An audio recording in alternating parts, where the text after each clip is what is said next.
അസ്സലാമു അലൈക്കും. അപ്പോൾ നമ്മുടെ പുതിയ വീഡിയോയിലേക്ക് സ്വാഗതം കേട്ടോ. നമ്മൾ എത്തിയിട്ടുള്ള മദീനയിലെ ബദ്ർ യുദ്ധം നടന്ന ശോതാക്കളെ ഖബർസ്ഥാനിൽ എടുത്താണ് എത്തിയിട്ടുള്ളത്. രാത്രി ഏകദേശം 9:30 മണിയായിട്ടുണ്ട് ഇവിടെ എത്തിയപ്പോൾ. നമ്മൾ മദീന വഴി അഫറൽ ബാത്തിലേക്ക് പോകണം കേട്ടോ. അപ്പോൾ നമ്മളിവിടെ ജസ്റ്റ് വന്ന് സലാം ചൊല്ലി ബദ്ർ ശോതാക്കൾ മരിച്ചു കിടക്കുന്ന ഖബർസ്ഥാനിൽ അവിടെ എടുത്ത് വന്ന് സലാം ചൊല്ലിയാണ്ട് പോകേണ്ട പരിപാടിയാണ്. അപ്പോൾ നമ്മുടെ കൂടെ നമ്മുടെ സുഹൃത്തിൻ്റെ ഫാമിലിയും കാര്യങ്ങളൊക്കെ ഉണ്ട്. അപ്പോൾ നമ്മൾ ഇവിടെ വന്നപ്പോൾ ഒരുപാട് പാകിസ്ഥാനികളും മസ്രികൾ, സൂറി, ഈജിപ്ഷ്യൻ വംശജർ, അതായത് മസ്രികൾ, ഒരുപാട് ആളുകൾ ഉംറയ്ക്ക് വന്നിട്ട് ഇവിടെ വന്ന് ജസ്റ്റ് സലാം ചൊല്ലി ദ്വാരന്ന് പോകട്ടെ ഇവിടുന്ന്.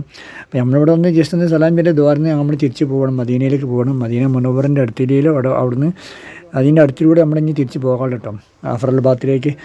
അപ്പോൾ വന്നപ്പോൾ രാത്രി ആയതുകൊണ്ട് വീഡിയോ ക്ലിയർ ഉണ്ടാവില്ല. ഇപ്പുറത്തടി ഇവിടെ തന്നെ ശ്രോതാക്കൾ മരിച്ചു കിടക്കുന്ന സ്ഥലം കേട്ടോ. ഒരുപാട് ആളുകൾ ദുആ ചെയ്യുന്നുണ്ട് അവിടെ. അപ്പോൾ വീഡിയോ ഇഷ്ടപ്പെട്ടാൽ ലൈക്ക് ചെയ്ത് പോകണം. വീടിൻ്റെ അഭിപ്രായം കമൻറ്റിൽ അറിയിക്കുക. അപ്പോൾ ഓക്കെ, ബൈ ബൈ, മഅസ്സലാമ.